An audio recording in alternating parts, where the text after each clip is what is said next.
for 4 years, Joe Biden was president, Kamala Harris was vice president. They could have been doing interviews on Rogan or with Theo Von or on Flagrant, and I get it. Sometimes it's a little edgy, but they weren't doing that. And the only time that they were maybe going to show up was Kamala Harris, like 2 weeks before the election. Right. And so And by then people have built their political ideologies already. I mean, how many truly undecided voters were there by October of 2024?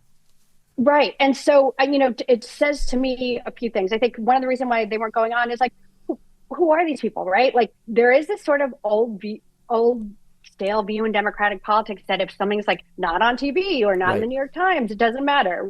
They're like, what's a podcast? Does anyone listen to this?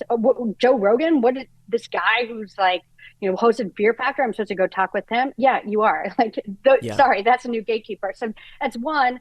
And like two is that sometimes Democrats deplatform ourselves in the name of purity. It's like, we can't Yes. go on Rogan because he said some offensive stuff about the trans community, or we can't go on Theo Von's show because he's spread some conspiracies about vaccines.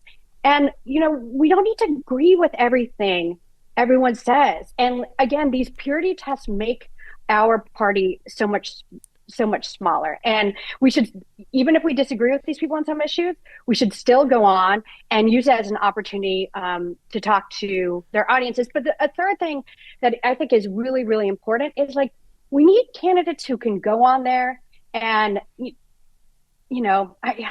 like, be good.